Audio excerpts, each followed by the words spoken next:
There's a new documentary scheduled to debut at the Toronto International Film Festival that shines a light on old allegations that Pat Robertson used money intended for refugees in Africa in a pretty bad way. The name of the documentary is Mission Congo. It's directed by Lara, Zizic, and David Turner. It was largely inspired by the reporting of journalist Bill Sizemore, who's covered Robertson extensively over the years and uncovered issues with the legitimacy of his nonprofit organization, which he called Operation Blessing International. And it was specifically the incident we're referring to happened in the 1990s. So, following the Rwandan genocide, Robertson encouraged viewers of the Christian Broadcasting Network and the 700 Club to donate money to Operation Blessing, and he said that the organization was a charitable organization that would help the many refugees who'd made their way into Zaire, which is now, of course, the Democratic Republic of the Congo. But pilots who worked for the organization have claimed that instead of transporting aid, which again is what they said they were going to do, and the premise that they were taking money from people based on, right? The cargo planes instead were used to haul equipment for Robertson-backed diamond mining that was going on hundreds of miles away. Now, let's stop here for a second. I know this seems like a silly question, but there's actually a good point to it. Have you ever seen the movie Blood Diamond? Leonardo DiCaprio? Yeah, like that's not too far off of what's actually going on in the region. And Pat Robertson was taking money from unsuspecting people who mean well and using that money for shit like that.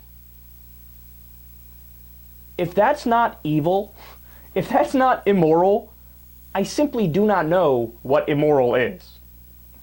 So in a 2008 article for the Virginia Quarterly Review, Sizemore, who again is the journalist that originally found this out about Pat Robertson, recalled that one of the pilots had kept notes on some of his trips.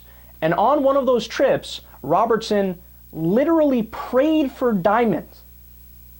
I mean, think about that, man.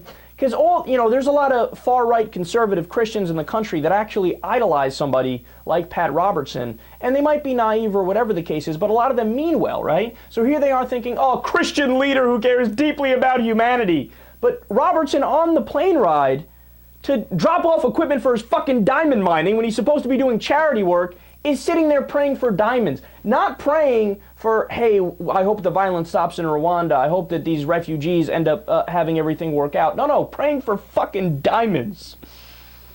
So the documentary gives us all the details of this, as well as they answer the question, which I find most intriguing, is it still going on? Now, I don't have the answer to that right now, but I'd love to look into that further. I'd love to see the documentary. And I also love what happened from a legal perspective about this situation. Quote, Virginia's Office of Consumer Affairs did investigate the claims against Robertson following Sizemore's initial reporting and found that he willfully induced contributions from the public through the use of misleading statements and other implications. So do you get that? They admitted that something fishy was going on, but they did nothing. Now, why they did nothing is a whole separate conversation. I mean, I don't want to make too many allegations here, but you and I both know the way that politics in the U.S. functions. A lot of public officials are not exactly averse to corruption, and Pat Robertson's got a lot of money. Is it really that hard to think that he might have slipped a couple bucks in one direction or another to make sure that he didn't get in trouble for these clearly illegal actions that he was doing, this clear fraud that he was doing? Look, don't be naive about it. And what makes me think that that's true even more is that the only thing Robertson has said on the issue to try to tout his innocence was, well, they never came after me, they never prosecuted me, so I must be innocent. Or you're not. There was no reporter that had it out for you. He was just doing his job, and those were the facts.